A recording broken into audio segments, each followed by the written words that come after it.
Evangelho, domingo da 31ª semana do Tempo Comum. O Senhor esteja convosco, Ele está no meio de nós. Proclamação do Evangelho de Jesus Cristo segundo São Marcos. Glória a vós, Senhor. Naquele tempo, um mestre da lei aproximou-se de Jesus e perguntou: Qual é o primeiro de todos os mandamentos? Jesus respondeu: O primeiro é este: Ouve, ó Israel, o Senhor nosso Deus é o único Senhor. Amarás o Senhor teu Deus de todo o teu coração, de toda a tua alma e de todo o teu entendimento e com toda a tua força. O segundo mandamento é: amarás o teu próximo como a ti mesmo. Não existe outro mandamento maior do que estes. O mestre da lei disse a Jesus: Muito bem, mestre. Na verdade, é como disseste. Ele é o único Deus e não existe outro além dele. Amá-lo de todo o coração, de toda a mente, com toda a força e amar o próximo como a si mesmo é melhor do que todos os holocaustos e sacrifícios. Jesus viu que ele tinha respondido com inteligência e disse: Tu não estás longe do reino de Deus. E ninguém mais tinha coragem de fazer perguntas a Jesus. Palavra da salvação. Glória a vós, Senhor. Domingo da 31ª semana do Tempo Comum, em nome do Pai, do Filho e do Espírito Santo. Amém. Queridos irmãos e irmãs, a Santa Liturgia nos leva para o Evangelho de São Marcos e nos entrega hoje o 12º capítulo do Evangelho de São Marcos. O belíssimo diálogo entre Jesus e o escriba. Durante o 11º e o 12º capítulo do Evangelho de São Marcos, Jesus foi, por assim dizer, confrontado por alguns personagens. No primeiro momento, bem no início do 11º capítulo, ou melhor, na metade do 11º capítulo, os escribas e os anciãos vêm até Jesus, os príncipes dos sacerdotes vêm até Jesus e apresentam questões. Depois os fariseus e os herodianos e, por fim, os saduceus, já no 12º capítulo, apresentam a Jesus os seus temas, as suas questões, sempre com aquela famigerada intenção que já conhecemos de não buscar a verdade, mas de colocar à prova o próprio Deus. Ou seja, vinham para tentar contrapor àquele que é o servo de Deus. Bom, estamos ainda numa compreensão messiânica a respeito de Jesus, né?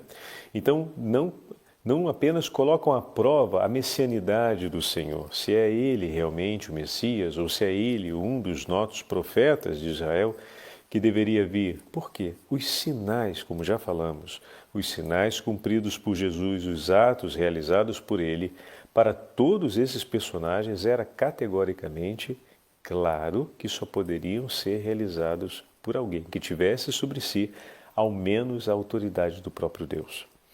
Tendo em consideração que os espíritos impuros obedeciam, que ele conhecia o íntimo dos corações, que é algo restrito apenas ao Deus onipotente. Isso porque os espíritos impuros, ao saírem, anunciavam que ele era o Messias, porque também os profetas tiveram voz e autoridade sobre as forças infernais. Porém, a autoridade de Jesus é diferente de todas as outras. Não porque seja uma autoridade distinta, mas porque tem a plenitude da autoridade. Então, todos esses sinais eram recolhidos juntamente com a pregação, com o ensinamento trazido por Jesus.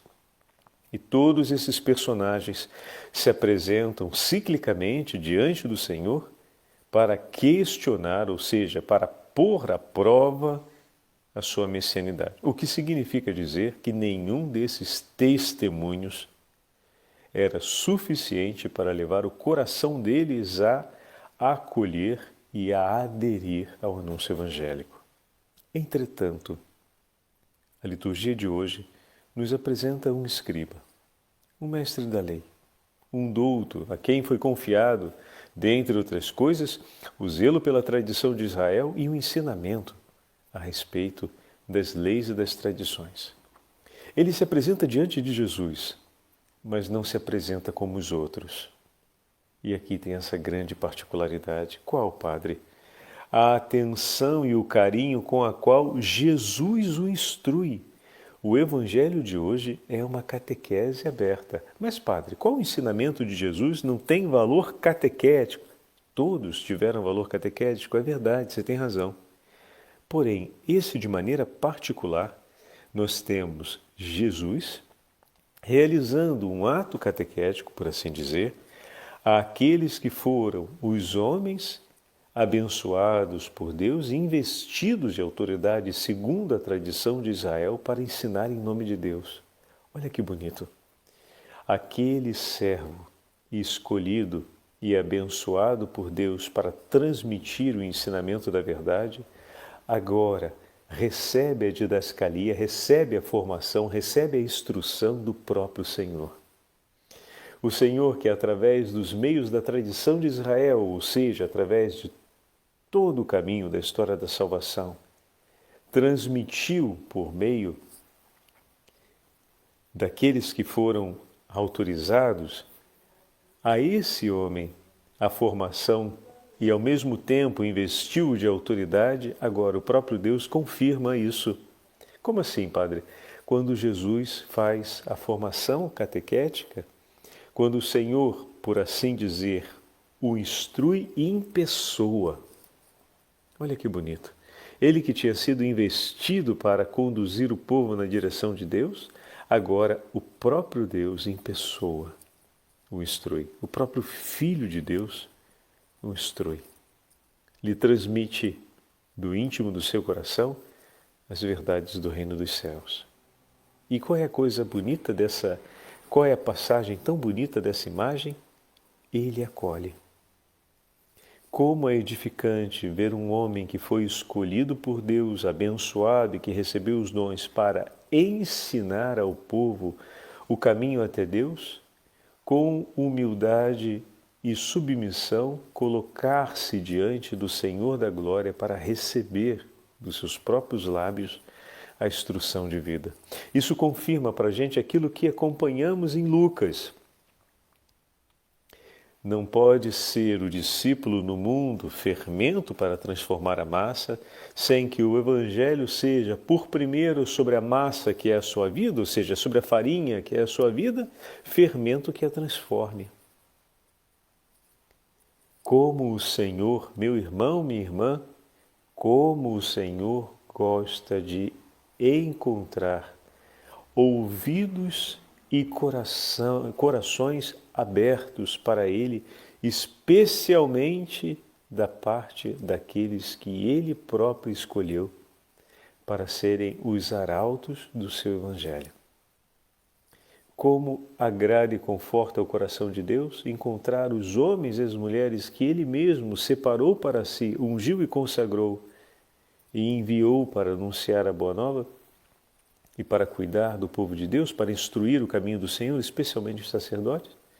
Como o Senhor gosta e como lhe alegra o coração encontrar esses seus filhos desejosos por ouvi-lo, desejosos por aprender dele. Ele vai diante do Senhor para perguntar-lhe qual o caminho que nos leva para junto de Deus. Olha que santa pergunta. Qual é o primeiro dos mandamentos? Por excelência é dizer qual é o primeiro passo que não podemos deixar de cumprir para poder chegar junto de Deus, porque eu preciso ensinar uma legião de homens a dar esse passo. E venho diante de Ti, Senhor, e te peço, diga-me, ensina-me, qual é o primeiro passo a ser dado para chegarmos juntos de Deus? Qual é o primeiro de todos os mandamentos? Não para pôr à prova, mas para escutá-lo, é que ele faz a pergunta. Não para tirar uma conclusão sobre as suas próprias verdades, mas para poder conhecer a plenitude da verdade e instruir os homens nessa direção. Ele vai até o Senhor e lhe pergunta, e o Senhor acolhe. O Senhor acolhe o coração desse seu servo que vem até Ele. e que, dispondo-se diante dele, lhe apresenta o zelo do seu coração pelas coisas de Deus, como aquele que falou por meio dos profetas: o zelo pela casa do Senhor me devora. Não irá se comover e se enternecer diante desse filho que zelosamente traz até ele a sua questão. Qual o primeiro passo para chegar até Deus, meu Senhor? Me diga. E Jesus lhe responde. O primeiro é: ouve, ó Israel. E aqui faz a anamnese, faz a memória do que foi dito a Israel. Ouve, ó Israel, abre o teu coração para ouvir o teu Deus. Os ouvidos que se fecharam dos nossos primeiros pais à palavra de Deus e levaram-nos à ruína. Agora o Senhor quer dizer sobre os nossos ouvidos, efatá, quer tocá-los com os seus dedos e abri-los, de maneira que possam ouvir a palavra do Senhor. O primeiro passo é ter os ouvidos abertos para acolher o Senhor. E olha que forte, meus irmãos, pois aquele filho de Israel estava ali diante do Senhor exatamente para ouvi-lo. Não como aqueles que o precederam e se apresentaram diante do Senhor, que não queriam ouvi-lo, traziam questões e perguntas para colocá-lo à prova, para tentar o próprio Deus, não para ouvi-lo. Mas esse filho de Israel se é apresentado diante do Senhor para ouvir a sua voz. E eu e você, como nos apresentamos diante do Senhor nesse domingo? Nos apresentamos com a docilidade do coração desse homem? Nos apresentamos com o desejo de buscar a verdade e de chegar ao trono de Deus como Ele? Qual o primeiro passo, meu Senhor, que eu não posso deixar de fazer para estar junto de Ti no reino dos céus? Assim é a disposição do meu coração nesse domingo, no ir à Santa Missa, no colocar-me diante da palavra do Senhor. Instrui, Senhor, o meu coração. Fala, pois o Teu servo está aqui e deseja Te ouvir. Só Tu, Senhor, tem palavras de vida eterna. Ele não havia ouvido, não teve a oportunidade de escutar essas palavras de São Pedro, mas eu e você crescemos ouvindo essa frase de São Pedro, o testemunho do nosso primeiro Papa, do Vigário de Cristo. A quem iremos nós, Senhor? E hoje, nesse domingo, estamos aqui vendo o testemunho desse nosso irmão e nos colocando diante do Senhor e dizendo: Senhor, queremos ir até Ti. Qual é o primeiro passo que não pode deixar de ser dado para que cheguemos junto de Ti e estejamos juntos no Seu reino? E o Senhor disse: ouve, ó Israel, o Senhor nosso Deus é o único Senhor. Não tenho outro a quem adorar. Ele é o único Senhor da minha vida. O primeiro passo passa por essa declaração: meu Senhor e meu Deus. E o apóstolo Tomé, diante de Jesus, tocando as suas chagas, vendo a presença do ressuscitado, disse: meu Senhor e meu Deus. E hoje, você e eu vamos ter a chance de estarmos também ajoelhados aos pés do altar do Senhor, fazendo o memorial da sua paixão, morte e ressurreição. Estaremos ali não assistindo, mas dentro do sacrifício eucarístico do Senhor, e teremos a chance de dizer mais uma vez: meu Senhor e meu Deus. E estendendo não as nossas mãos, mas agora apresentando-nos diante do altar e abrindo os nossos lábios. Não receberemos a brasa ardente que o anjo tomou do altar, do trono, e trouxe para tocar os lábios do profeta Isaías, mas receberemos o próprio corpo e sangue de Cristo, que tocará os nossos lábios, para que os nossos lábios se abram para proclamar e para anunciar a glória de Deus. E não tocarão os nossos lábios o corpo e sangue de Cristo sem que antes a palavra do Senhor tenha sido anunciada e lançada sobre os nossos ouvidos, sobre o nosso coração. os nossos lábios se abrirão para receber, porque os nossos ouvidos acolheram o anúncio da ressurreição. Oh, meu irmão e minha irmã, olhando o testemunho desse nosso irmão que está diante de Jesus ouvindo, e nós que temos muito mais do que ele pôde ter, com que maior ardor e zelo não nos apresentamos hoje, nesse domingo, diante do Senhor para dizer: meu Senhor e meu Deus, fala, Senhor, pois aqui está o seu pequenino Israel, aqui está o seu Fábio, o seu Antônio, a sua Maria, o seu Carlos, o seu Paulo, o seu João, aqui está, Senhor, a sua Ana, aqui está, Senhor, aos teus pés, para te ouvir. Ele é o único Senhor, não há outro.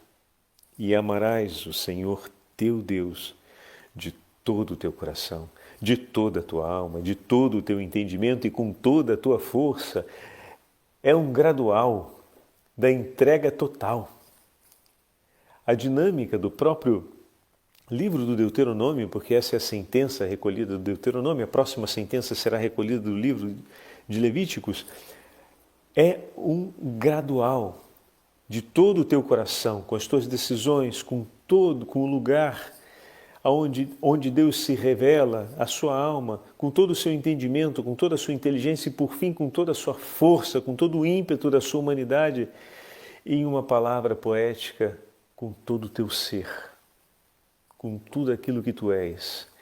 Nada em ti deixará de declarar que o Senhor é o teu Deus, ou que Deus é o teu Senhor, e nada em ti deixará de amar a Deus, amá-lo com todo o meu coração, amá-lo com toda a minha alma, proclamar que Ele é o meu Senhor, amando, e amá-lo significa ter consigo as suas palavras, de maneira que elas transformem tudo em mim. Transformem as forças do meu viver. Transformem, por fim, o meu entendimento, o meu modo de pensar. Transforme o meu coração, transforme as minhas decisões, possa impregnar o conteúdo de minhas decisões e possa, por fim, ser tudo em minha alma.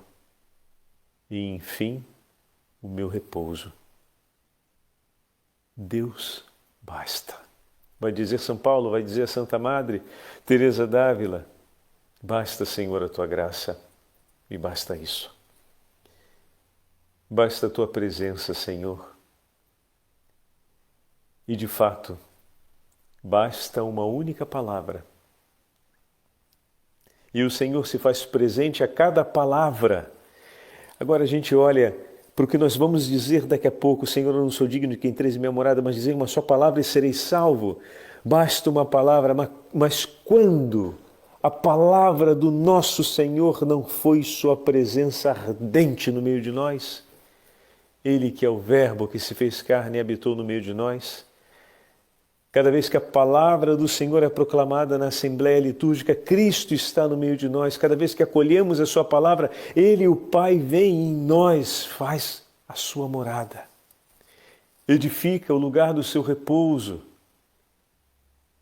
Cada palavra, Senhor, que acolhemos, é a Ti que acolhemos em nosso interior. E depois o Senhor não para por aí. Olha que fantástico, meus irmãos, porque esse é o primeiro passo. E quer dizer que tem um segundo passo, Padre? Sim, tem um segundo momento. Digamos que é como a imagem de uma moeda, que é sempre a mesma moeda, tendo um lado e tendo o outro. Santo Agostinho vai usar uma outra imagem ainda mais bonita. Vai dizer que o amor é a expressão de uma realidade única, mas que tem o seu primeiro momento e tem a sua precedência na prática. O primeiro momento é em absoluto. Amar a Deus sobre todas as coisas vem por primeiro no nosso coração. Mas na prática, no acontecimento desse dom, ganha precedência o amor ao próximo. Em outras palavras, significa dizer como expressar o meu amor por Deus de maneira a fazer com que o seu coração seja pleno de satisfação, amando ao próximo. Queres demonstrar o teu amor a Deus? E isso ser o gozo do coração do teu Senhor? Ame o teu irmão. Não tem outro modo de fazer o teu Senhor feliz. Senhor, eu quero te ver feliz. Eu quero me comprometer com a sua felicidade, Jesus. Eu quero ser por ti um ato de consolação. Eu quero oferecer por ti, Senhor, o que faz o seu coração ser um coração feliz. O que eu posso fazer para lhe deixar feliz, Senhor? Ama o teu próximo. Ele perguntou qual é o primeiro de todos os mandamentos e Jesus diz, o primeiro é e o segundo é este. Jesus oferece mais do que ele pediu. Até porque o primeiro passo não se completa sem o segundo. O primeiro mandamento não é vivido na sua plenitude se não for cumprido o segundo mandamento, e desse modo os dois mandamentos formam um único mandamento: amar a Deus sobre todas as coisas e ao próximo como a ti mesmo. Viu como é que a gente conhece? Mas se a cada domingo a gente não se namora dessa verdade, a gente se afasta de toda essa beleza. Amar o próximo é exigente, mas na medida em que o teu amor por Deus for grande, essa exigência se torna tão pequenininha, porque a gente pensa na exigência não pelo valor dela, mas pelo quanto ela nos custa. Só que para uma coisa não ser custosa, a gente precisa aprender a amá-la. Veja, cuidar de uma inteira casa em favor dos filhos vai ser sempre custoso, mas o peso disso vai depender do quanto o coração consegue manter a regência do amor no cumprir cada ato. Cada vez que faço memória do amor, o peso diminui. Por que diminui? Porque se só amamos por meio da intervenção de Deus, ou seja, não há ato de bondade, ato de amor cumprido que não seja inspirado por Deus, significa que em cada ato de amor, por mais custoso que seja, Cristo está amando conosco. E o seu fardo é leve. Ele está tomando sobre si boa parte do peso de nossas dores, de maneira que nós possamos não apenas nos encorajarmos no agir, mas nos alegrarmos por cumprir isso. Não apenas no cumprir pelo outro, mas no cumprir recolhendo o testemunho de que Cristo está conosco e por nós. Essa é a antecipação da alegria dos céus. Saber que cada gesto que aqui cumpro, de amor, cumpro já como comunhão com Cristo, que depois no céu será perfeita e plena. Então é preciso que nós possamos acender a cada domingo o vigor desse amor. E o Senhor diz, bom, o segundo mandamento. O primeiro não se cumpre sem o segundo. Amarás o teu próximo como a ti mesmo. Livro de Levítico, direto, capítulo 19. Frase completa. Não existe, e o Senhor então ainda reforça, não existe outro mandamento maior do que esses. Olha que interessante. E aqui, finalmente, está claro em Marcos a aliança dos dois mandamentos em um só. Perceberam? Não existe outro mandamento maior do que esses. Aliançou. Então, o amor a Deus se cumpre no amor ao próximo. sem essa de dizer que ama a Deus e não consegue amar o próximo. Isso não faz parte da experiência cristã.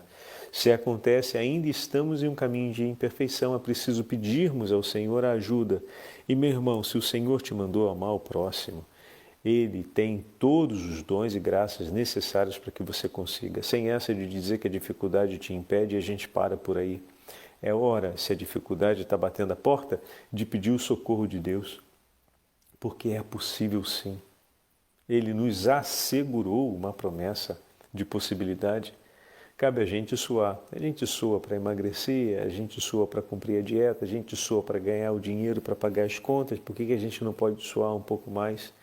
Um suor que tem valor de eternidade. Porque as contas, depois que a gente morre, fica aqui. O corpo, quando a gente morre também, a gente não vai levar para lugar nenhum, vai ficar onde ele tem que ficar. E a gente se esforça tanto e soa tanto por isso, por que não nos desgastamos por aquilo que é eterno? Então vamos suar essa camisa, né?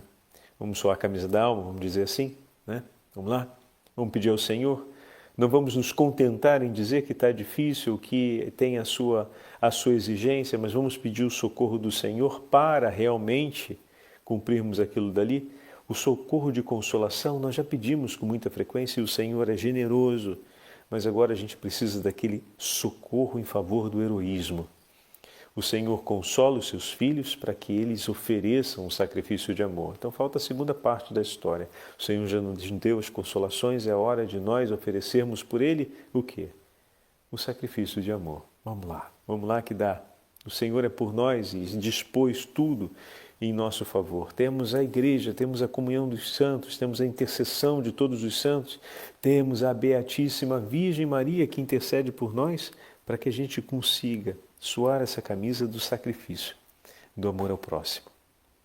E então aquele homem diz, muito bem, mestre, tens razão de dizer que ele é único e não existe outro além dele. Olha que bonito reconhecimento. E amá-lo de todo o coração, de toda a inteligência e com toda a força, e amar o próximo como a si mesmo, é mais do que todos os holocaustos e todos os sacrifícios. Que palavra sapiencial, lindíssima. Estamos no Salmo 40, ele está recuperando essa imagem, e ainda a imagem do profeta Amós, no capítulo 5 do profeta Amós, belíssimo. Jesus, vendo que ele respondeu com inteligência, disse, tu não estás longe do reino de Deus. Nem você, meu irmão, que ouvindo tudo isso, sente o desejo no seu coração de cumprir e olhando com humildade a sua condição e os seus limites, pede o socorro de Deus para cumprir.